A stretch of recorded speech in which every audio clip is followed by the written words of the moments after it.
حضرت مولا علی شیر خدا کرم اللہ تعالیٰ وجہ الکریم سے کسی بندے نے پوچھا حضور آپ ہر میدان میں کامیاب کیوں رہتے ہیں؟ فرمانے لگے جیت ہار تو رب کریم کے دستے قدرت میں ہے، لیکن جب میں اترتا ہوں نا میدان میں تو میں دشمن دیکھ کے پہلے ہی فیصلہ کر لیتا ہوں کہ میں نے اس کے پیٹ میں خنجر مارنا ہے کہ گلے پہ، میں جیتنے کے لیے میدان میں اترتا ہوں۔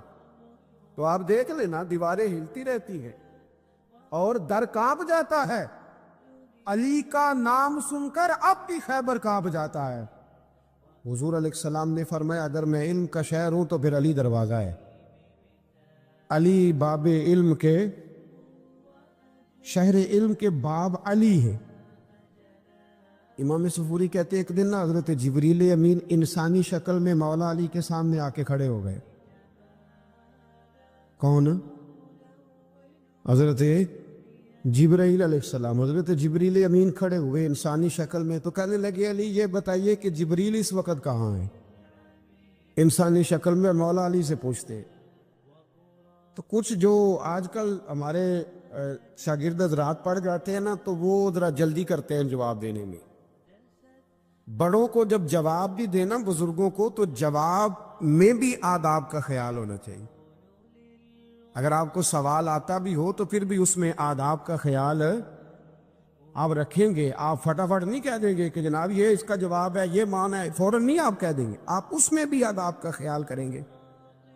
حضرت جبریل امین نے جب کہا نا کہ بتائیے جبریل کہاں ہے، تو حضرت علی فوراً بھی کہہ سکتے تھے آپ ہی تو ہے جبریل، یہ فٹافٹ کہہ سکتے تھے، اسی وقت ساری بات ختم ہو جاتی۔ لیکن بزرگوں سے بات کرنے کے کچھ آداب ہوتے، کچھ طور طریقے ہوتے جو اللہ ماشاءاللہ آج کل لوگوں میں نظر نہیں آتے۔ کچھ طور طریقے ہیں، کچھ سلیقے ہیں، کچھ جو ہے وہ اس کے خاص نقطہ نظر ہے، اس کو سمجھنا چاہیے۔ حضرت مولا علی شیر خدا رضی اللہ تعالیٰ عنہ سے جب پوچھا نا کہ جبریل امین کہاں ہے اس وقت، تو حضرت علی نے پہلے اوپر دیکھا، پھر نیچے دیکھا، پھر دائیں دیکھا، پھر بائیں دیکھا، پھر آگے دیکھا، پھر پیچھے دیکھا۔ جواب فٹافٹ تیار تھا کہ آپ ہی تو ہیں، لیکن ایسے جواب نہیں دیا۔ فرمانے لگے جناب نہ تو اس وقت حضرت جبریل مشرق میں ہے، نہ مغرب میں ہے، نہ شمال میں ہے، نہ جنوب میں ہے، نہ 7 زمینوں میں ہے، نہ آسمانوں میں ہے۔ پھر بھی یہ نہیں کہا کہ آپ جبریل ہیں۔ فرمانے لگے بھئی زمینوں آسمانوں مشارق مغارب میں تو کوئی نہیں، تو یا آپ جبریل ہیں یا میں جبریل ہوں، دونوں میں سے ایک ہے۔ تو حضرت جبریل امین مسکرائے، فرمانے لگے نہیں آپ تو علی ہیں، جبریل تو میں ہی ہوں، آپ علی۔ دیکھیں نا بہت سارے لوگ سوال کا جواب دیتے ہیں پر وہ آداب کو ملحوظ خاطر نہیں رکھتے۔ نبی پاک علیہ السلام نے ایک دن نماز 4 رکعتوں کی تھی تو حضور نے 2 پہ سلام پھیر دیا، تو صحابہ سے پوچھا میں نے کتنی پڑھی ہے؟ اور اس کہنے لگے یا رسول اللہ زیادہ پتہ تو آپ کو یہ ہے پر ہمیں لگتا ہے کہ آپ نے 2 پڑھائی ہیں۔ یہاں ایسے کرتا ہے کوئی؟ سوال ہی نہیں پیدا ہوتا۔ یعنی 1 منٹ سے پہلے امام غزالی ایک درویش کے مرید ہو گئے تھے تو بہت بڑے عالم تھے۔ آپ کو پتہ ہے عالم آدمی کا مرید ہونا اللہ ہی خیر کرے کسی کرامت سے کم نہیں ہوتا، بڑا مشکل ہوتا ہے۔ وہ کسی کی غلامی کرے وہ بڑا مشکل ہوتا ہے، مطلب کٹھن ماحول ہوتا ہے۔ تو امام غزالی بیعت ہو گئے تو مرشد نے پہلا وظیفہ یہ بتایا کہ کسی پر اپنے علم کا اظہار نہ کرنا۔ ہاں اپنے علم کا اظہار، آپ اس کو آسان وظیفہ سمجھتے ہیں؟ یعنی علم ہو بھی تو بندہ اظہار نہ کرے، بد ہضمی ہو جاتی ہے، تو بد ہضمی ہو جاتی، نیند نہیں آتی۔ 2-4 لفظ جو بندہ پڑھ کے آتا ہے نا اس کو تو نیند نہیں آتی کہ میں پڑھا لکھا ہوں تو میں بتاؤں نا۔ تو حضرت علی شیر خدا کرم اللہ تعالیٰ وجہ الکریم کے وہ آداب سے مجھے یہ بات یاد آئی کہ امام غزالی کے شیخ نے کہا علم کا اظہار نہ کرنا یہ پہلا وظیفہ ہے۔ شیخ شہاب الدین سہروردی کہتے ہیں مجھے میرے ماموں حضور غوث پاک کے پاس لے گئے تھے، تو جاتے ہوئے میرے رستے میں خیال آ رہا تھا میں الحمدللہ خود پڑھا لکھا ہوں۔ پھر جب انہوں نے جا کے پیش کیا نا غوث پاک کی بارگاہ میں کچھ دے، تو حضور غوث اعظم فرمانے لگے بھرے ہوئے پیالے میں کیا ڈالوں؟ پہلے ہی فول ہے، کوئی گنجائش ہی نہیں۔ تو فرماتے ہیں پھر میں اگلی دفعہ گیا تو غرور علم کو توڑ کے گیا، تو پھر میں غوث اعظم کی بارگاہ میں بیٹھا تو اللہ تبارک و تعالیٰ نے پھر مجھے جھولی بھر کے خیرات عطا فرمائی۔ یاد رکھ، تو کہتے ہیں انہوں نے کہا کہ اظہار نہیں کرنا علم کا، تو بس ایک دن بیٹھے بیٹھے نا ایک بندہ مسئلہ پوچھنے آیا، انہوں نے بزرگوں سے مسئلہ پوچھا، میرے مرشد سے، امام غزالی کہتے ہیں میرے پیر سے مسئلہ پوچھا، تو وہ کہنے لگے بھئی مجھے نہیں اس سوال کا جواب آتا۔ حضرت صاحب نے کہہ دیا مجھے نہیں آتا۔ کہتے میں قریب تھا، میں نے اس بندے کو بلایا، میں نے کہا مجھے آتا ہے جواب، میں بتاؤں؟ تو کہتے شیخ فرمانے لگے غزالی تیرا کیا خیال ہے، مجھے نہیں تھا جواب آتا، تو تجھے آزمانے کے لیے کہا، تیری ابھی میں نہیں نہ گئی تو کوئی نہیں میاں، پھر ابھی تو رستے میں ہی رہے گا۔ فٹافٹ لوگ کہتے ہم ایسی لاکھوں کتابیں قابل ضبطی سمجھتے جن کو پڑھ کے بیٹے باپ کو خبتی سمجھتے۔ ایک بات یہ کہ ان سے محبت کرنی ہے، دوسری بات یہ کہ ان کی سیرت، پہلی بات زندگی میں ادب بڑا کیا مولا علی شیر خدا، بڑا ادب کیا۔ حضرت علی کہتے ہیں میں نے نبی پاک سے ایک سوال پوچھنا تھا تو میں نے 14 دن انتظار کیا، یعنی سوال جو ذہن میں آ جائے تو نمبر پاس ہوتا ہے، تو 14 منٹ انتظار ہوتا ہے، میں نے تو گھنٹے کا ہی نہیں، یعنی 14 منٹ بھی بندے انتظار، سوال ہی پیدا نہیں ہوتا۔ اور اگر پیر صاحب فون نہ ریسیو کرے تو وہ متکبر ہے، اگر وہ فون نہ اٹھائیں تو پھر یہ ہے کہ اب دین کی بات کس سے پوچھے جی ہم، پھر ہمارے پاس فلسفہ ہے۔ کہتے میں نے 14 دن انتظار کیا، کیا؟ مولا علی فرماتے میرے دل میں خیال تھا کہ کوئی اور آ جائے اور جو میں بات پوچھنا چاہتا ہوں وہ نبی پاک سے پوچھ لے، وہ حضور سے پوچھ لے تو میرا بھی چلو معاملہ بن جائے گا۔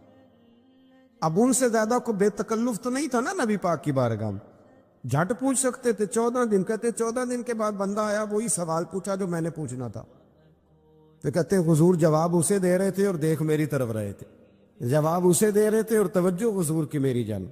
ایک ان کی زندگی میں ادب بڑا ہے۔ دوسری بات یہ کہ گہرا علم ہے مولا علی کا۔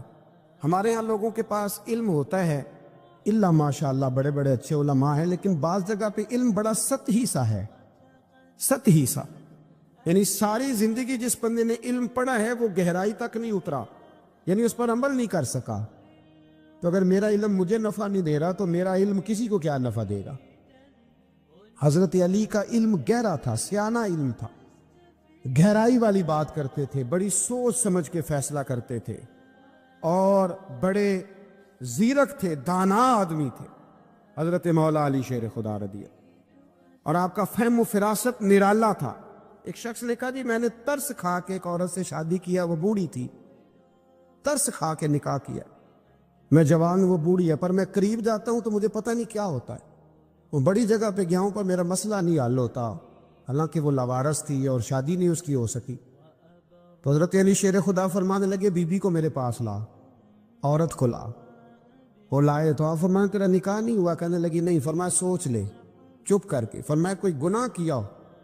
خاموش ہو گئی۔ کہنے لگی میں نے میرا آغاز تھا جوانی کا تو میں نے ایک ناجائز بچہ پیدا کیا تھا، پھر اسے پھینک دیا، آبادی میں پھینکا۔ تو حضرت علی شیر خدا فرمانے لگے یہ تیرا وہی بچہ ہے، چونکہ جو اس نے کیفیات بتائی ہیں وہ یہ ہے کہ انسان ماں بہن جو اس کی ہوتی ہے نا، کچھ بھی ہو جائے، اللہ تعالیٰ نے فطری جذبے رکھے ہوتے، تو وہ کوئی حیوان ہو تو بات الگ ہے، اگر انسان ہو تو وہ مطلب انسان ماں کے سینے سے لگ بھی جائے تو اس سے شفقت کا رنگ تو نظر آتا ہے، لیکن اس کے اندر وہ جذبات پیدا ہو سکتے نہیں۔ بیٹی سینے سے لگ جائے تو وہ والے جذبات اس میں تو حضرت علی شیر خدا کا علم بڑا باریک۔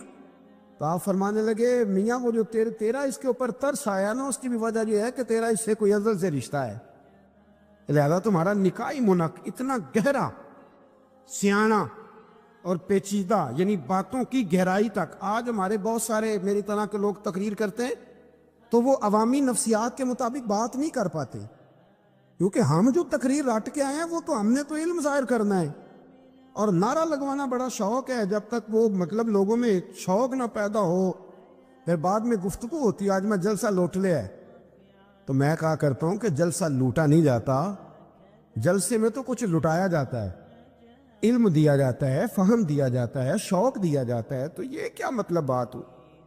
تو گہرا علم تھا۔ چوتھی بات، علم بھی تھا اور تقوی بھی تھا، پرہیزگاری بھی تھی۔ جب آپ خلیفہ تھے نا، امیر المومنین تھے، امیر المومنین، آپ چلو صوبائی وزیر کی بات نہیں کرتا، آپ کسی نا حلقے سے جو وہ ہمارے پاکستان میں عہدے بہت زیادہ ہیں، تو جس کو کوئی ہلکا سا نا چلو پرانا ورکر ہے تو کوئی دے دیتے ہیں، اس کو بھی مل جائیں تو 15 کو ووٹ تو اس کے بھی کہیں نہیں گئے مبارکباد کے۔ اللہ سے پوچھیں کہ تیرا اصل میں کام کیا ہے، تو کام کوئی بھی نہیں ہوتا اس کا، بورڈ لگ جاتے ہیں، بہت کیا بات ہے جناب، موج بن گئی۔ حضرت علی امیر المومنین تھے اور کوفے کے چوک میں کھڑے تھے، کوفے کے چوک میں، اور فرما رہے تھے کہ بھئی یہ میری زرہ ہے، بڑی قیمتی ہے، یہ کوئی بندہ خرید لے۔ کسی نے قریب جا کے پوچھا امیر المومنین کیوں بیچ رہے ہو؟ تو فرمانے لگے میری طامت پرانی ہو گئی ہے، اب نہ اتنی پرانی ہوئی ہے کہ اس پہ پیوند لگنے کی بھی جگہ کوئی نہیں بچی، اگر یہ پھٹنے کے قریب نہ جاتی تو میں زرہ نہ بیچتا۔ امام حسن رضی اللہ تعالیٰ عنہ کہتے ہیں میرے ابا جی خزانے کا سارا منہ کھول کے اللہ کے بندوں میں بانٹ کے تو اس کمرے میں 2 نفل پڑھ کے کہتے تھے یا اللہ گواہ ہو جاؤ، میں نے قوم کی امانت قوم پہ خرچ کر دی ہے۔ یہ پرہیزگاری، یہ تقوی، یہ ذوق حضرت مولا کائنات شیر خدا علی المرتضیٰ رضی اللہ تعالی عنہ ہمارے ہاں نا ہم نے بانٹ دیے ہیں چیزیں، یعنی کوئی بندہ زیادہ حضرت علی کے نعرے لگانے لگ جائے تو لوگوں کو شک پڑ جاتا ہے۔ تو ایک بندہ میرے کان میں کہنے لگا 2-3 دن سے یہاں علی علی ہو رہی ہے کان میں، اب بڑی جلدی ہمارے تھرمامیٹر والے لوگ بھی بڑے تیار بیٹھے رہتے ہیں، کہنے لگا 2-3 دن ہو گئے یہاں علی علی ہو رہی ہے، میں کہا دعا کر ہوندی رہے۔ تو کہنے لگا آپ نے کوئی وضاحت نہیں کی، میں کہا تینوں اصل وضاحت دی لوڑ نہیں، تینوں کسی اور شے دی لوڑ ہے۔ عجیب بیوقوف آدمی ہے بھائی، ان لوگوں کا تو رشتہ ہی کوئی نہیں مولا علی شیر خدا کے ساتھ، اور ہم جو ہیں ہم تو مرید ہیں مولا علی شیر خدا۔ اعلیٰ حضرت فرماتے ہیں کہ حضور سے پہلے بھی جس کو ولایت ملی ہے وہ مولا علی کے صدقے ملی ہے، اور قیامت تک جسے اللہ ولایت دے گا وہ مولا علی شیر خدا کے قدموں کی خیرات کی برکت سے دے۔ ایک سلسلہ علیہ نقشبندیہ ہے جو حضرت ابو بکر صدیق سے انسلاک کرتے ہیں، باقی تو تمام سلاسل کو سارا فیض ہی مولا علی شیر خدا سے۔ تو آپ یہ کیسی بات کریں گے کہ جناب وہ فلانے کا آپ، اور جی میں نے اس سے کہا کہ شاید میرا دعویٰ کوئی نہیں، پر میری جو اپنی تھوڑا بہت مطالعہ ہے نا، میں انسائکلوپیڈیا ہوں حضرت عمر فاروق کا، مجھے جنون ہے حضرت عمر فاروق سے محبت، جنون ہے۔ اور میں نے ایک دفعہ سکیچ صرف ابھی بنایا ہے، تو شاید میں 2 جلدوں میں کتاب لکھ دوں حضرت عمر فاروق، یعنی شاید ان کے حالات پر کوئی ایسی کتاب جو دنیا میں چھپی ہو اور میں نے دیکھی نہ ہو، شاید وہ جس ذریعے سے بھی۔ اور آپ میری گفتگو سن لیں، شاید ہر دوسری بات میں حضرت عمر کی کرتا ہوں، لیکن ایک بات پکی ہے کہ مرید میں مولا علی شیر خدا تھا، یہ بات میاں پکی ہے، اس میں شک کوئی نہیں نا، اس لیے کہ حضور کے بعد فیض مولا علی سے، پھر امام حسین سے، پھر امام زین، یہ ہمارے بزرگوں نے ہمیں شجرہ یہ دیا ہے۔ تو آپ وہ جو بات جہاں ہے وہ وہاں ہے۔ حضرت ابو بکر صدیق کے بارے میں جو شک کرے پکا بے ایمان ہے، پر اس میں تو بات پکی ہے نا کہ حضور نے فرمایا علی تجھے دیکھنا بھی عبادت اور تیرا ذکر کرنا بھی عبادت، تو خدا کے بندو علی علی نہ کریں، ہم تو مر جائیں، کوئی جگہ ہی نہیں ہے سوائے حضرت علی شیر خدا کے ذکر کرنے کے۔ تو یہ کچی کمزور باتیں نہ کرو، یہ کوئی عجیب بات ہے کہ جی وہ اگر علی علی زیادہ کیا تو کوئی فلانے طبقے سے تو نہیں، تو یہ ایسی کمزور بات آپ کیوں کرتے ہیں میاں؟ یہ آپ عجیب، آپ نے بحث چھیڑ دی لوگوں نے، تو یہ کوئی ایسا مسئلہ نہیں۔ زندگی میں یاد رکھو، جس کی زبان پہ علی علی زیادہ رہتا ہے نا، اس کی زبان پہ نبی نبی بھی زیادہ ہی رہتا ہے۔ ختم ہو گئی بات۔ تو ان چکروں سے باہر آئیں، آپ باہر آئیں ان چکروں سے۔ اور اسی طریقے سے میں نے کہا تھا کہ ہم کوئی ترازو لے کے نہیں بیٹھے ہوئے کہ فضیلت کس کی زیادہ ہے۔ اماں عائشہ صدیقہ جو ہیں وہ مومنوں کی ماں ہیں، اور اس میں کوئی دوسری رائے نہیں کہ اس خاتون کے امت مسلمہ پر اتنے احسانات ہیں کہ دنیا گن نہیں سکتی، لیکن یہ ہے کہ رسول کریم نے فرمایا کہ فاطمہ میرے جگر کا ٹکڑا ہے۔ اب میں ترازو لے کے بیٹھ جاؤں کہ حضرت فاطمہ کی شان زیادہ ہے یا حضرت عائشہ کی، تو میں بیوقوف ہی ہوں نا، اس لیے کہ یہ میری ذمہ داری نہیں، یہ تو بات ان کی ہے نا۔ میں نے ایک بات سنائی تھی آپ کو پیر سید فیض الحسن شاہ صاحب کی، عالم شریف والے، پیر صاحب سے کسی نے پوچھا کہ حضرت فاطمہ افضل ہیں کہ سیدہ عائشہ؟ تو آپ فرمانے لگے پہلی بات تو یہ کہ تجھے یہ سوال ہی نہیں کرنا چاہیے تھا، اور اگر تو نے کر لیا ہے تو پھر جواب سن لے۔ فرمانے لگے فاطمہ زوجہ ہیں حضرت علی کی، اور عائشہ زوجہ ہیں نبی پاک کی، تو علی کی زوجہ نبی کی زوجہ سے افضل نہیں ہو سکتی۔ اور پھر فرمانے لگے عائشہ بیٹی ہے ابو بکر صدیق کی، اور فاطمہ بیٹی ہے مصطفیٰ کریم کی، تو ابو بکر کی بیٹی نبی کی بیٹی سے افضل نہیں ہو سکتے۔ وہ بندہ کہنے لگا حضرت جی رزلٹ کیا نکلا؟ کہنے لگے گھر جا کے کٹ دا رہی، تینوں گل دس چھڑی ہے، اب تو گھر جا اور رزلٹ گھر جا کے نکالتا رہے۔ میں نے تو تجھے نا بتا دیا ہے کہ جو اصل بات ہے وہ یہ ہے کہ ابو بکر صدیق کی بیٹی نبی پاک کی بیٹی سے افضل ہو سکتی نہیں، اور علی المرتضیٰ کی زوجہ نبی پاک کی زوجہ سے افضل ہو سکتی۔ باقی جا تو نتیجہ گھر جا کے نکال۔ خدا را حضور کی اولاد پر کبھی بحث نہ کریں، ان کے حوالے سے کبھی بھی کسی چیز کو موضوع بحث نہ بنائیں۔ آپ کو پتہ نہیں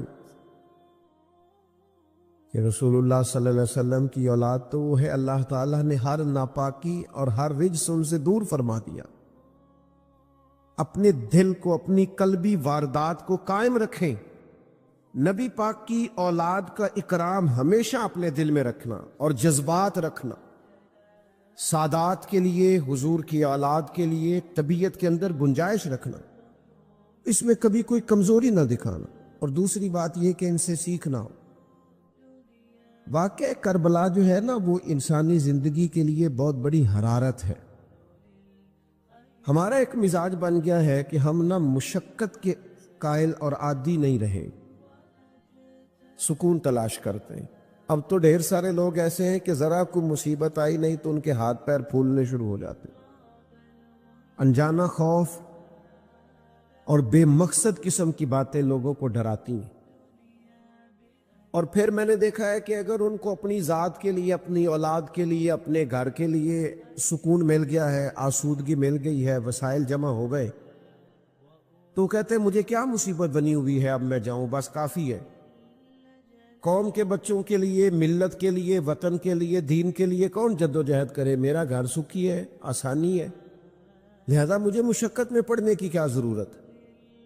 کوشش نہیں کرتے لوگ۔ یاد رکھنا اللہ تعالیٰ نے نا انسان کو پیدا ہی مشقت میں کیا،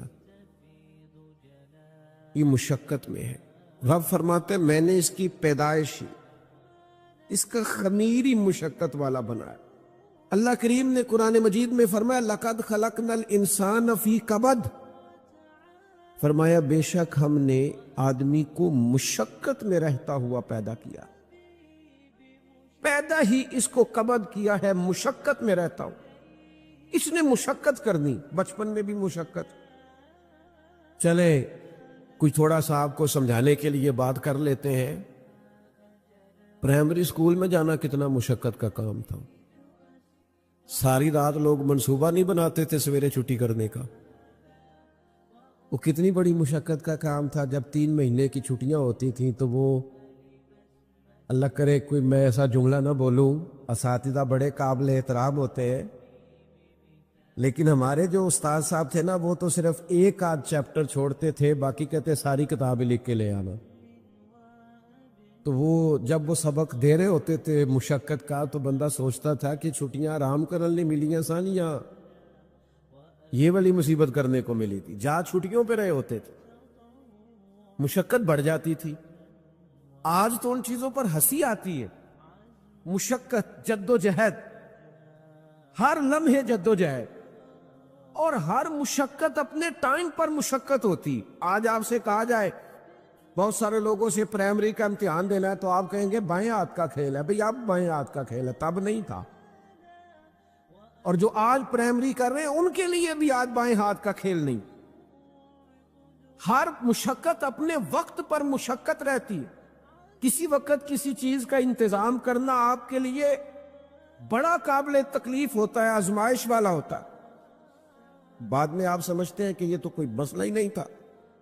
اللہ نے انسان کو مشقت، ہم نہ سکون ڈھونڈتے ہیں، بس ٹھیک ہے گھر بن گیا، بس ٹھیک ہے اب میں نے بچے پال لیے، بس ٹھیک ہے۔ او بھائی تو نے آگے بڑھنا ہے، تو نے مشقت کرنی ہے، جد و جہد میں رہنا ہے، وقت فرصت ہے کہاں، کام ابھی باقی ہے، نور توحید کا اتمام ابھی باقی ہے۔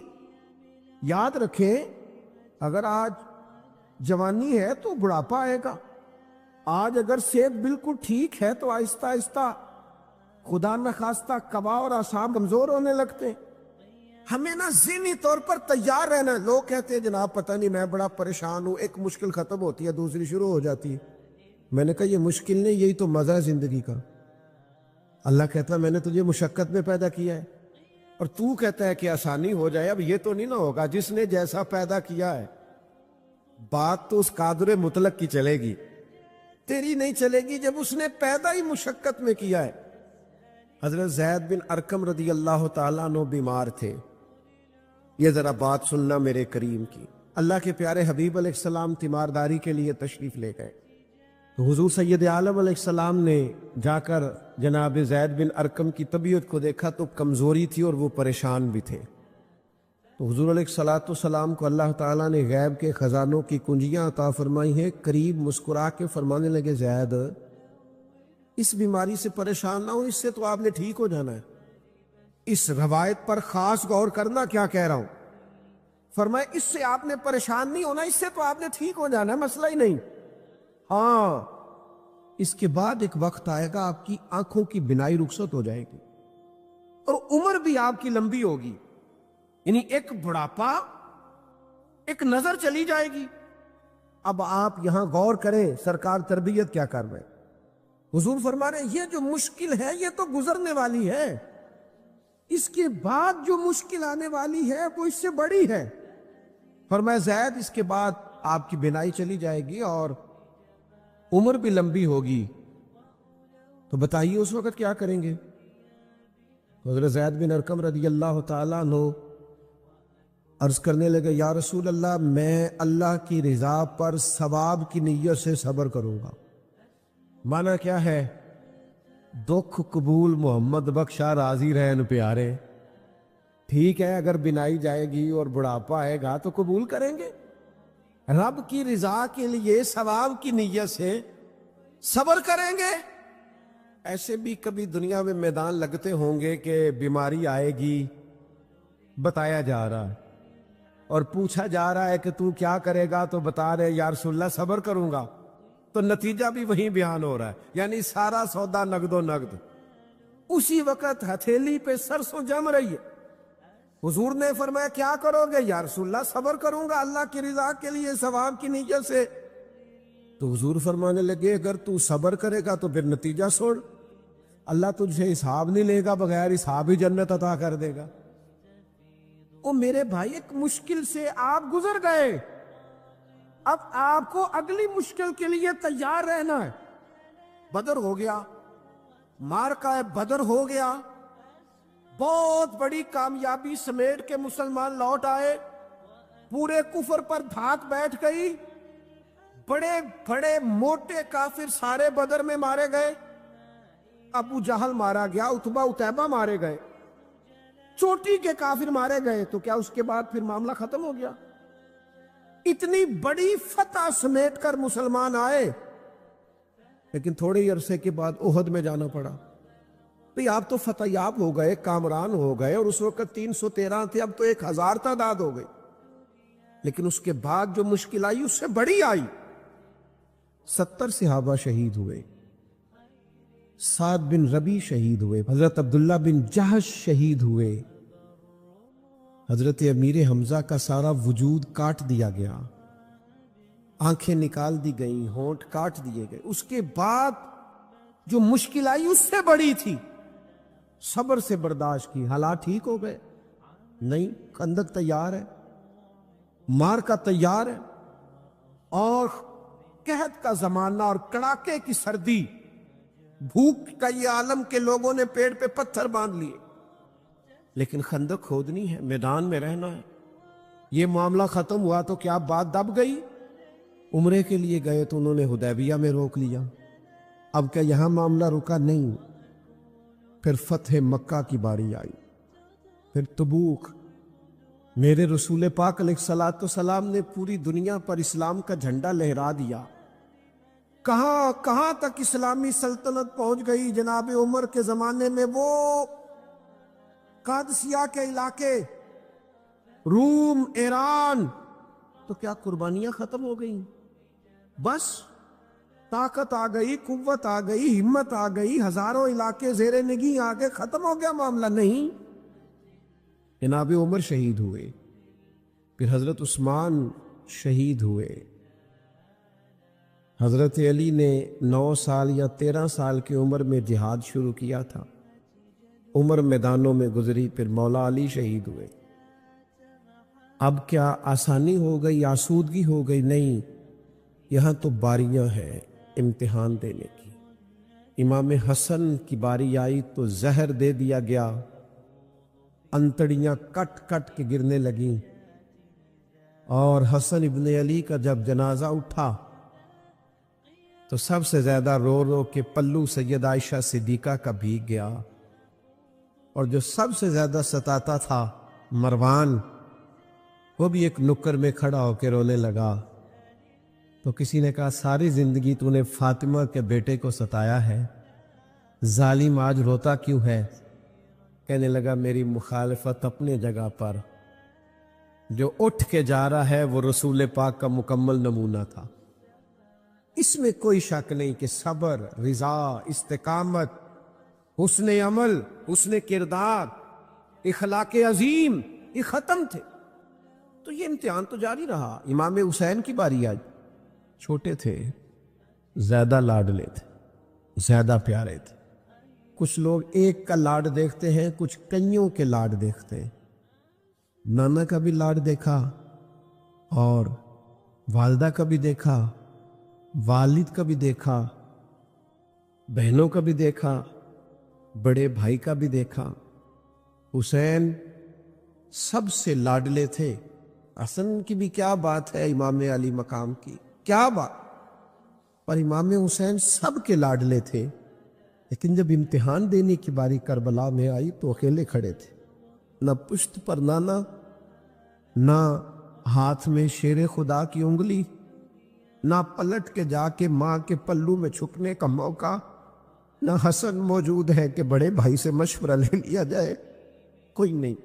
یہ کون ہے اٹا ہوا، غبار میں اٹا ہوا؟ یہ نبی کا نور عین ہے، یہ بالیقین حسین ہے اکیلے. اور باقی جتنے تھے وہ سارے چھوٹے تھے.